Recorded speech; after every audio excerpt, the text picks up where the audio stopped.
좀 유튜브 얘기 좀 해보고 싶은데 예, 예. 지금 84만 예. 되셨죠? 84만 분명 어떤 남들이 모르는 노하우가 있을 것 같긴 해요. 유튜브를 키우기 위해서 가장 중요한 게 뭐라고 생각하세요? 저는 가장 중요한 걸 하나만 꼽자면 사람들이 무엇을 좋아하는지 알아야 된다 생각합니다. 네. 보통 처음에 유튜브 하시는 분들은 이렇게 생각을 하세요. 그냥 자기가 좋아하는 거 올립니다. 자기가 좋아하는 거 올리면 사람들이 보겠지? 라고 안일하게 생각을 하시는데 이거는 좀 아마추어적인 생각이고 철저하게 상대방이 사람들이 좋아하는 걸 기획해서 올려야 됩니다. 사람들이 무엇을 좋아하는지에 대해서 알고 있어야 되고 내가 좋아하는 것을 조금 억누를 수 있는 마음을 갖는 것도 굉장히 중요해요. 브이로그 1 이탈리아 여행 절대 아무도 안 보거든요.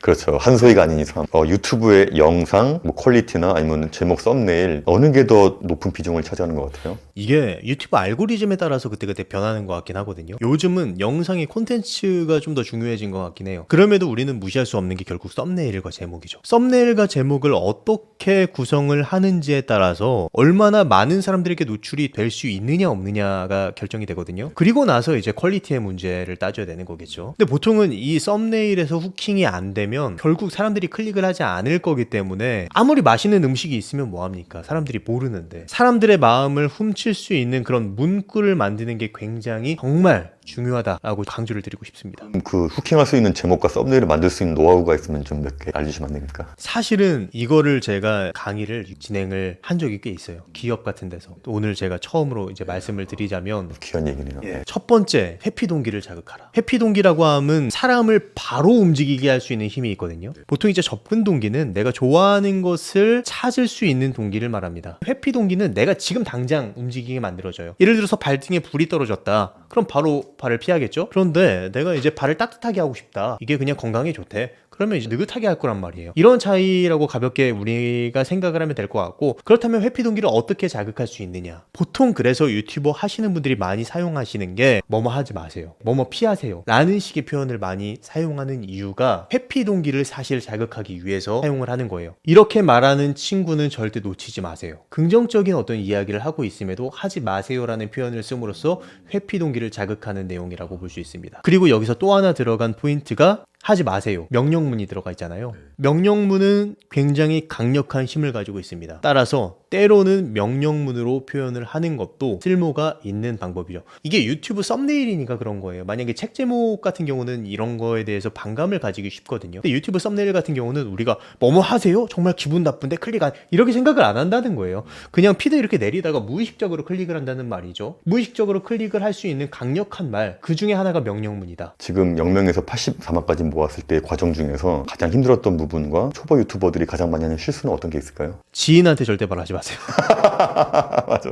왜냐하면 그 마음은 알겠어요. 구독자 한 명 늘어나는 게 굉장히 소중하거든요. 그러니까 지인을 통해서라도 이제 구독자를 늘리려고 하는 건데, 지인들이 구독은 눌러줄 수 있어요, 눈앞에서. 그런데 그 영상은 보지 않을 거예요. 자신의 시간을 내면서까지 그렇게 영상을 볼 만한 동기가 없기 때문이에요. 결국에 유튜브는 알고리즘상 내 구독자들의 몇 %의 사람들에게 영상을 뿌리거든요, 처음에. 그 사람들이 얼마나 많이 영상을 클릭하느냐에 따라서 이게 좋은 영상인지 아닌지 결정을 하게 되는 것 같은데, 그런데 구독을 누른 지인들한테 영상을 뿌렸는데 아무도 클릭을 하지 않아. 유튜브 알고리즘은 이 영상을 쓸모없는 영상이라고 판단할 가능성이 굉장히 높다는 거죠. 절대 지인한테 말하지 마라. 그리고 두 번째는 콘텐츠에 힘을 너무 많이 쏟지 마라. 이게 뭐냐면은 유튜브 같은 경우는 마라톤이에요. 저도 영상을 거의 5년, 6년째 업로드하고 있는데 일주일에 1개 내지 2개 영상은 꾸준히 올려야 된다라는 거예요. 그런데 영상을 하나 올리는데 내가 진짜 온 힘을 다해가지고 올려. 그래서 더 이상 만들 수 없는 상태가 돼. 이걸 피하자는 얘기죠. 꾸준히 내 체력 분배를 하면서 영상을 꾸준하게 만들 수 있는 컨디션과 상태를 만드는 게 굉장히 중요하다. 그게 나를 바라볼 수 있는, 나를 객관적으로 바라보는 메타인지이다라고 얘기를 드리고 싶습니다. 이렇게 물어볼 수 있어요. 노신님은 특별한 존재라서 84만 된 게 아니냐. 나는 특별한 존재가 아니다. 사람은 누구나 개인이 가지고 있는 어떤 특별한 영역이 있다고 저는 생각합니다. 다만 그거를 저는 표현을 할 수 있었던 거고요. 제가 지금 84만 명이니까 특별하다고 이야기를 하는데 제 첫 번째 영상을 보시면 아시겠지만 어떤 남자애가 버벅이고 있습니다.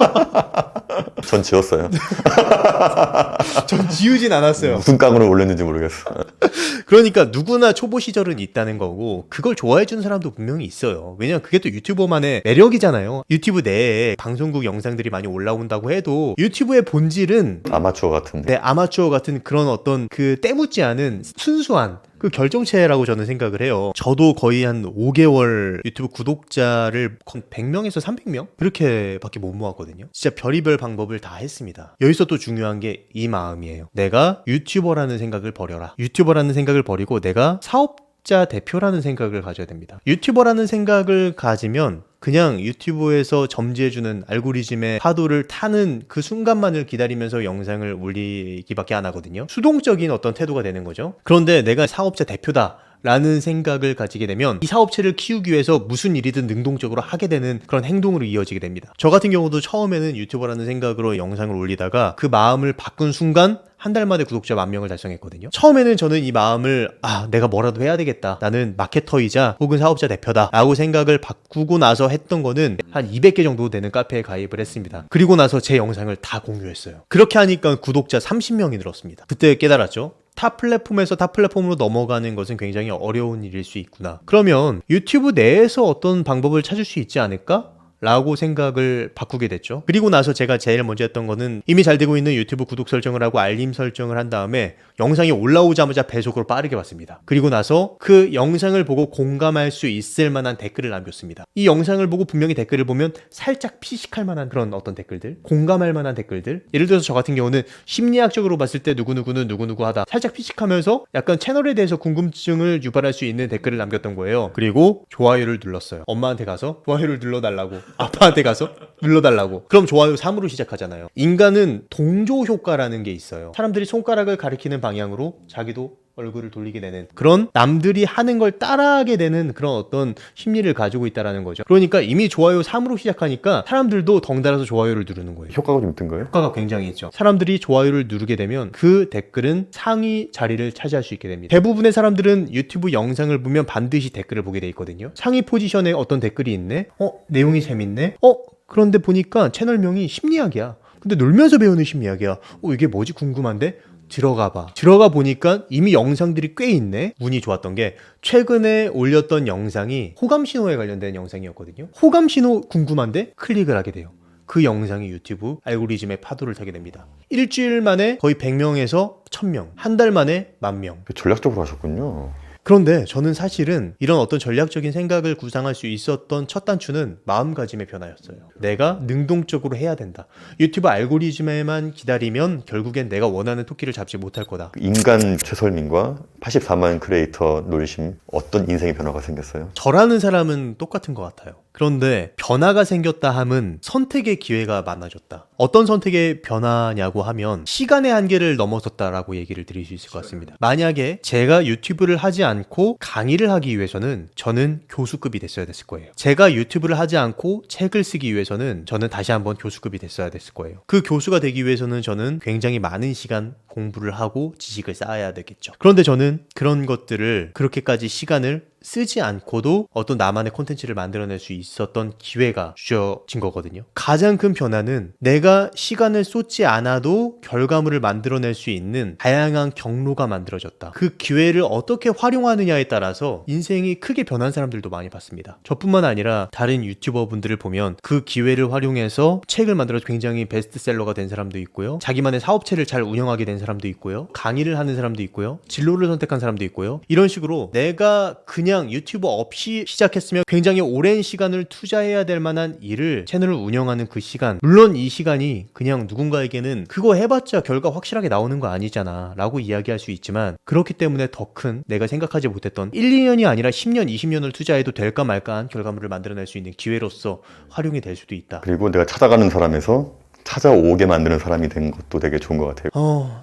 저는 레드오션이라고 보긴 합니다. 그런데 우리가 이렇게 생각을 해봅시다. 그 출판 시장을 보고 레드오션이라고 얘기를 안 하잖아요. 계속 책이 쏟아지고 있음에도 불구하고 뭐 이 책 있는데 이 책을 써봤자 뭐예요? 이런 식으로 얘기를 안 한단 말이죠. 좀 마찬가지라고 생각해요. 이제 유튜브 자체는 출판 시장하고 비슷해진 거예요. 계속 어떤 새로운 영상들이 쏟아져 나오고 또 새로운 영상들은 사랑을 받고 그런 식으로 자신을 표현할 수 있는 하나의 기회의 수단이고 각각 가지고 있는 그런 어떤 매력과 재능과 생각과 이런 것들이 다르기 때문에 각각 영상만의 어떤 재미와 색깔이 있다고 저는 보거든요. 그래서 이거를 그냥 레드오션이라고 생각하고 안 하는 것보다 하는 게 무조건 유리하다. 이미 많은 책이 있다고 내가 책을 써서 뭐해? 라고 생각해서 안 쓰는 것보다 책을 쓰면 나한테 도움이 되잖아요. 여러 가지 또 기회가 만들어질 수 있는 하나의 창구 역할을 할 수 있잖아요. 마찬가지로 유튜브 영상도 그렇게 생각을 합니다. 그럼에도 불구하고 많은 영상이 있지만 내 영상을 사랑해주는 사람들은 분명히 생길 거란 말이죠. 그 방법을 잘 알아야 되는 것도 중요하지만 그럼에도 불구하고 내 영상을 만들어 볼 수 있는 용기 그리고 실제로 행동할 수 있는 그런 마음가짐 이런 것들을 갖는 게 굉장히 중요하다. 마지막으로 지금도 여전히 구독자 늘리기 위해서 고분분투하고 있는 유튜버분들에게 희망적인 얘기 하나 해줄 수 있을까요? 사실 유튜브를 운영한다는 것은 내가 사업자가 되는 것과 같아요. 애초에 유튜브를 시작할 때 내가 나를 세상에 보여주고 내가 조금 더 능동적으로 살아갈 수 있는 어떤 계기가 만들어진다고 저는 생각을 해요. 아까 전에 말씀해 주셨지만